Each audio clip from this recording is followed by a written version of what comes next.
ஔவையார் அம்மா ஔவை பாட்டி விநாயகர் அகவல்ல பாடியிருப்பாங்க.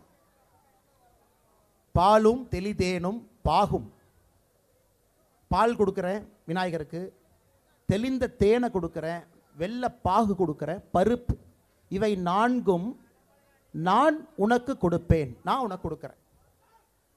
விநாயகரே திரும்ப நீங்க எனக்கு என்ன கொடுக்கணும்னா முத்தமிழ் மூன்றும் நீ எனக்கு தான் ஔவையை பாட்டு கேட்குறாங்க. இந்த நான்கு நான் கொடுக்குறேன், படைக்கிறேன் உங்களுக்கு.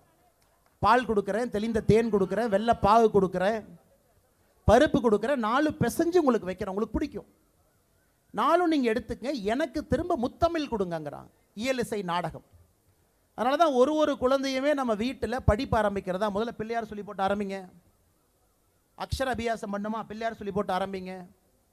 நாடகம் கற்றுக்க ஆரம்பிக்கணுமா, பிள்ளையார் சொல்லி போடுங்க. பரதநாட்டியம் போடணுமா, பிள்ளையாரை வச்சு ஆரம்பிங்க. ஏன்னா பிள்ளையாரை பொறுத்தவரை தான் முழு முதற் கடவுள், எல்லாமே அவர்கிட்ட இருக்கு.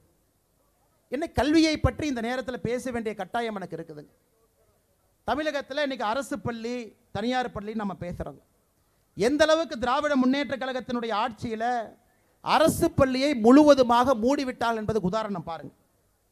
இன்னைக்கு தமிழகத்தில் 62% குழந்தைகள் தனியார் பள்ளியில், 37% குழந்தைகள் அரசு பள்ளியில். திமுக ஆட்சிக்கு வந்த பொழுது 43% குழந்தைகள் அரசு பள்ளியில், இன்னைக்கு 37% குழந்தைகள் அரசு பள்ளியில். அப்படின்னா 4 வருஷத்தில் 7% குழந்தைகள் அரசு பள்ளியிலும் தனியார் பள்ளிக்கு போயாச்சு. ஆனால் அந்த பள்ளி கல்வித்துறை அமைச்சர்னு அன்பில் மகேஷ் பொய்யாமொழி ஒருத்தர் இருப்பார். இதெல்லாம் ஒரு பள்ளி கல்வி ஐயா கக்கன் அவர்கள் இருந்த பொறுப்பு.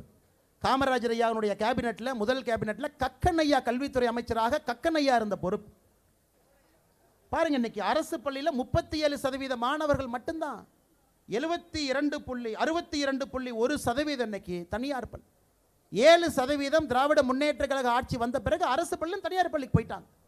தனியார் பள்ளியில் படிக்கக்கூடிய குழந்தைகள் பாருங்க 5,26,052, அரசு பள்ளியில் படிக்கக்கூடிய குழந்தைகள் 3,21,303.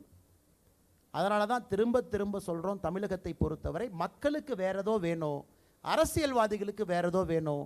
இந்த ரெண்டுமே மேட்ச் ஆகாதனால வண்டி இப்படியே ஓடிட்டே இருக்குது. மக்களுக்கு வேற ஏதோ வேணும், அரசியல்வாதிகளுக்கு வேற ஏதோ வேணும்.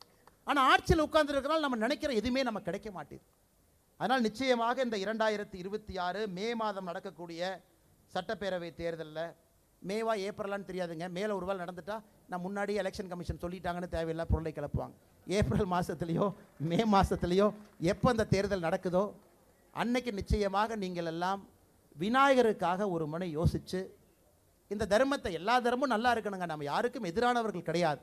அரசு ஒரு தர்மத்திற்கு எதிராக இருக்கிறனால இந்து முன்னணி புயலாக நின்று கொண்டிருக்கின்றார்கள். அதான் வேகவே ட்ரெண்டை ஃப்ரெண்ட் ஆக்கிக்கோங்க. தந்தி டிவியின் சப்ஸ்கிரைபர்ஸ் அண்ட் ஃபாலோவர்ஸ் குடும்பத்தில் நீங்களும் இணையுங்க.